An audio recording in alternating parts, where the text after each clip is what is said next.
जी अस्सलाम वालेकुम। इस वीडियो में मैं invest capital investment bank limited, जिसका शेयर सिंबल है ICIBL, उसका फंडामेंटल रिव्यू करूंगा और हम कंप्लीट डिस्कशन करेंगे इस स्टॉक की और देखेंगे कि फंडामेंटली ये स्टॉक कितना स्ट्रॉन्ग है। तो अभी से आप वीडियो को लाइक कर दें और अगर आपने मेरे चैनल को सब्सक्राइब नहीं किया हुआ तो सब्सक्राइब लाजमी कर दें। तो आज की जो हमारी वीडियो है, जो कि जैसा कि मैं आपको बता चुका हूँ कि ICIBL के हवाले से हम डिटेल रिव्यू करेंगे। तो इसमें हम चार मुख्तलिफ एरियाज़ को कवर करेंगे। सबसे पहले हम कंपनी की प्रोफाइल को देखेंगे, यानी कि invest capital investment bank limited की जो बेसिक है उसको हम ज़रा समझेंगे। जो नेचर ऑफ बिज़नेस है उसकी हम अंडरस्टैंडिंग लेंगे। उसके बाद फिर हम फंडामेंटली स्टॉक का रिव्यू जो है वो करेंगे। उसके बाद हम देखेंगे कि रिस्क एरियाज़ के कौन से वो रिस्की एरियाज़ हैं कि अगर हमने स्टॉक को बाय करना है तो हमें उन एरियाज़ पर, उन इश्यूज़ पर नज़र रखनी चाहिए। और आखिर में मैं रेटिंग दूंगा ऑन द बेसिस ऑफ जो हमने पीछे पूरा एक रिव्यू किया होगा इस स्टॉक का, उसकी बेसिस पे मैं इसको रेट करूंगा कि ये स्टॉक कितना अच्छा है फंडामेंटली। और इसमें मैं आपके साथ ये डिस्कशन भी करूंगा कि अगर आपने स्टॉक में इन्वेस्टमेंट करनी है या ट्रेडिंग करनी है तो कौन सी स्ट्रेटजी जो है वो बेहतर रहेगी। तो चले हम अपना जो रिव्यू है उसको स्टार्ट करते हैं। सबसे पहले हम ज़रा इस कंपनी की प्रोफाइल को देख लेते हैं। देखें जी, नाम इसका पूरा है invest capital investment bank limited. अब आते हैं नेचर ऑफ बिजनेस पे कि इस स्टॉक का नेचर ऑफ बिजनेस क्या है। देखें, ये जो कंपनी है बेसिकली लीजिंग और इन्वेस्टमेंट फाइनेंस एक्टिविटीज़ में इन्वॉल्व है as a NBFC। NBFC stands for non banking finance company. जो मेजर लीजिंग ये करते हैं वो कार लीजिंग करते हैं, यानी गाड़ियों की जो लीजिंग होती है वहाँ से इनका मेन जो रेवेन्यू है वो जनरेट होता है। तो इसके बाद अगर हम इस चीज़ को देखें कि जो लेटेस्ट ऑडिट रिपोर्ट है उसमें कोई ऑडिटर्स ने कोई इशू या कोई कंसर्न तो रेज नहीं किया। जो इनके ऑडिटर्स हैं, जो इनके एक्सटर्नल ऑडिटर्स हैं वो हैं अवैस, हैदर, लियाकत, नुमान, चार्टर्ड अकाउंटेंट्स। और उनकी जो अगर आप लेटेस्ट रिपोर्ट देखें तो उसमें आपको पता लगता है कि इन्होंने अनक्वालिफाइड ऑडिट रिपोर्ट दी है, विच इज़ गुड थिंग। यानी कि उन्होंने कोई ऐसा इशू जो है वो रेज नहीं किया। हाँ, अलबत्ता उनके जो गोइंग कंसर्न है उसके हवाले से कुछ कंसर्न हैं, वो मैं आगे आकर आपके साथ ज़रा डिटेल में डिस्कस करता हूँ कि गोइंग कंसर्न है क्या और उनके क्या कंसर्न हैं। ये मैं डिस्कशन आपके साथ आगे जाके करूँगा। तो हमने जो कंपनी की प्रोफाइल है, बेसिक अंडरस्टैंडिंग है उस कंपनी की, वो हमने ले ली। कंपनी बेसिकली करती क्या है? कंपनी लीजिंग और इन्वेस्टमेंट फाइनेंस एक्टिविटीज़ जो है वो परफॉर्म करती है। जो लीजिंग है वो इनका मेन सोर्स है और लीजिंग में जो कार लीजिंग है वो इनका मेन सोर्स है। ऑडिट रिपोर्ट को हमने अंडरस्टैंड कर लिया कि कोई उसमें ऐसा क्रिटिकल एरिया तो नहीं है। तो जैसा कि मैंने आपको बताया कि गोइंग कंसर्न पे उनके कुछ रिजर्वेशन हैं, वो हम आगे डिस्कस करेंगे। हाउएवर ओवरऑल इन्होंने रिपोर्ट जो दी है वो अनक्वालिफाइड ही दी है। अब हम आते हैं फंडामेंटल रिव्यू की तरफ। तो फंडामेंटल रिव्यू की अगर हम बात करें, सबसे पहले अगर हम अर्निंग पर शेयर को देखें तो जो लेटेस्ट अर्निंग पर शेयर है वो इस कंपनी ने दिया है 0.29 पर शेयर। अच्छा, इसमें जो चीज़ समझने वाली है, जब आप डिटेल में जाकर हिस्टोरिकल अर्निंग पर शेयर को देखते हैं तो आपको ये नज़र आता है कि कंपनी की जो अर्निंग है वो स्टेबल नहीं है, वो ऊपर नीचे ही हो रही है। बीच में लॉस भी आ रहा है, कभी प्रॉफिट में जा रही है।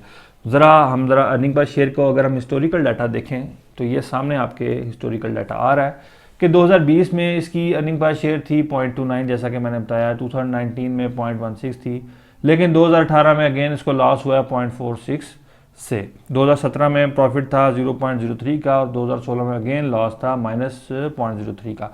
तो आपको नज़र आ रहा है कि कंपनी की जो अर्निंग है वो स्टेबल नहीं है, वो कभी ऊपर जा रही है फिर कभी नीचे आ जाती है, लॉस में चली जाती है। तो एक हैज़र्ड सी सिचुएशन, या आप कह लेंगे एक स्टेबल सिचुएशन इसकी अर्निंग की हमें नहीं मिल रही, जो कि अच्छी बात नहीं है।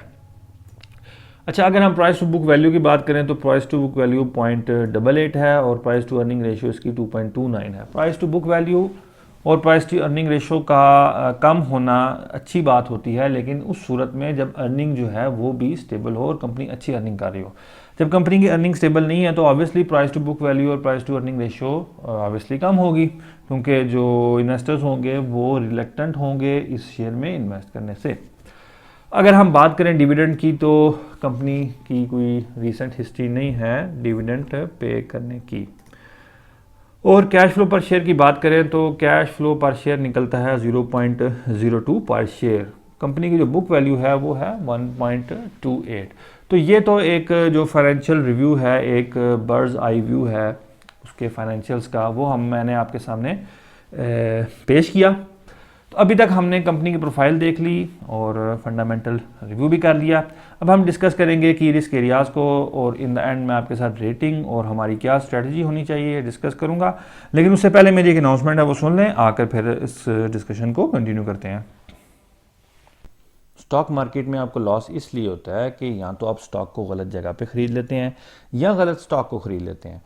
और इसकी रीज़न ये होती है कि ना आपके पास टेक्निकल एनालिसिस का नॉलेज होता है, ना ही आपके पास फंडामेंटल एनालिसिस का नॉलेज होता है। इसीलिए मैंने लॉन्च किया है एक प्रोफेशनल स्टॉक मार्केट कोर्स, जिसमें मैं आपको सिखाऊंगा कंप्लीट टेक्निकल एनालिसिस, जिसकी मदद से आप खुद बाय सेल कॉल्स जो हैं वो जनरेट कर सकेंगे। उसके साथ साथ मैं आपको सिखाऊंगा फंडामेंटल एनालिसिस, जिसकी मदद से आपको ये पता लग सकेगा कि क्या ये स्टॉक अंडर वैल्यूड है या ओवर वैल्यूड है, कौन सी की रेशियोज़ हैं जो देखनी होती हैं एक स्टॉक को एनालाइज करते हुए। मैं आपके साथ वो टेक्निक और ट्रिक्स शेयर करूंगा जिसकी मदद से आपको पता लगेगा कि ये स्टॉक अंडर वैल्यूड है या ओवर वैल्यूड है। और इन द एंड मैं आपके साथ शेयर करूंगा अपनी ट्रेडिंग स्ट्रेटजी। ये वो स्ट्रेटजी है जिसकी मदद से आपको कभी भी लॉस नहीं होगा। तो इस कोर्स की फ़ीस है सिर्फ 4,000 रुपये। अगर आपने इस प्रोफेशनल स्टॉक मार्केट कोर्स को ज्वाइन करना है तो जो नीचे नंबर आ रहा है इस पर आप मुझे व्हाट्सएप करें और इस कोर्स को ज्वाइन कर लें। तो चलें अब वापस वीडियो की तरफ चलते हैं। अच्छा जी, अब हम चलते हैं टुवर्ड की रिस्क एरियाज़ के, कौन से रिस्की एरियाज़ हैं। अच्छा, जैसा कि मैंने आपको पहले बताया कि जो एक्सटर्नल ऑडिटर्स हैं उन्होंने डाउट क्रिएट किए हैं गोइंग कंसर्न में। गोइंग कंसर्न क्या होता है? गोइंग कंसर्न से मुराद ये है कि क्या कंपनी इस काबिल है कि लॉन्ग टर्म में अपने ऑपरेशंस को कैरी ऑन कर सके। तो एक्सटर्नल ऑडिटर्स जो हैं उन्होंने डाउट क्रिएट किया कि क्या कि कंपनी जो है वो लॉन्ग रन में क्या अपने ऑपरेशंस को कंटिन्यू कर भी सकेगी या नहीं। उन्होंने ये डाउट क्यों क्रिएट किया है? उन्होंने इसलिए क्रिएट किया है कि कंपनी को पिछले कुछ अरसे में काफ़ी ज़्यादा लॉसेज हुए हैं और इनके जो एक्यूमुलेटेड लॉसेज हैं वो तकरीबन 694.4 मिलियन के हैं। तो इस वजह से उनको एक ये बात उन्होंने कही है कि उनको एक अनसर्टेनिटी है, उनको एक डाउट है कि क्या कंपनी जो है वो लॉन्ग रन में अपने ऑपरेशन को कैरी ऑन कर सकेगी या नहीं। तो हमने इस चीज़ को मद्देनज़र रखना है अगर आप इन्वेस्टमेंट कर रहे हैं कि ये जो इसकी एक्यूमुलेटेड लॉसेज हैं ये बढ़ते तो नहीं जा रहे। इस चीज़ को आपने नज़र में रखना है कि अभी इसके एक्यूमुलेटेड लॉसेज जो हैं वो 694.4 मिलियन की हैं। तो ये वो चीज़ है जिस पे हमारी नज़र होनी चाहिए अगर हम इस पर इन्वेस्ट कर रहे हैं। अब आते हैं हमारी फाइनल कंक्लूजन की तरफ। हम इस कंपनी को ओवरऑल एक रेट करें अगर हम, तो देखें अगर हमारे सामने ये एक चेकलिस्ट आ रही है। देखिए कंपनी का एक सस्टेनेबल बिजनेस तो है और कंपनी की अनक्वालिफाइड ऑडिट रिपोर्ट भी है, कंपनी की कोई ऐसी लिटिगेशन भी नहीं है। हाउएवर कंपनी की अर्निंग पर शेयर ग्रोथ जो है वो हिस्टोरिकल एसेट नहीं एग्जिस्ट कर रही। प्राइस टू बुक वैल्यू 1.5 से कम है और प्राइस टू अर्निंग रेशियो 15 से कम है, ठीक है।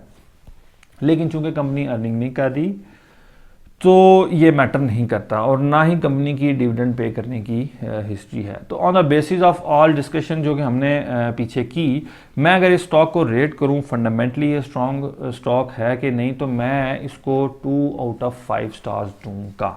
तो मेरे नज़दीक इसमें इन्वेस्टमेंट करना कोई इतना अच्छा ख्याल नहीं है। हाँ, अगर आप इस स्टॉक में कुछ कमाना चाहते हैं तो मेरे नज़दीक टेक्निकल एनालिसिस के थ्रू इसमें ट्रेडिंग करना ज़्यादा बेहतर रहेगा, यानी कि इसकी जो फंडामेंटल एनालिसिस है उसकी बेसिस पर इन्वेस्टमेंट करना बेहतर नहीं है। हाँ, ट्रेडिंग के पॉइंट ऑफ व्यू से इसमें पैसे लगाए जा सकते हैं, इसकी अच्छी सपोर्ट और पे बाई किया जा सकता है और रेजिस्टेंस पे सेल किया जा सकता है। तो टेक्निकली इस पे बाइंग सेल स्ट्रेटजी जो है वो जनरेट की जा सकती है, लेकिन लॉन्ग टर्म इन्वेस्टमेंट के लिए कोई फ़िलहाल जो इसकी करंट परफॉर्मेंस है उसके हिसाब से लॉन्ग टर्म के लिए कोई अच्छी परफॉर्मेंस जो है वो हमें नज़र नहीं आती।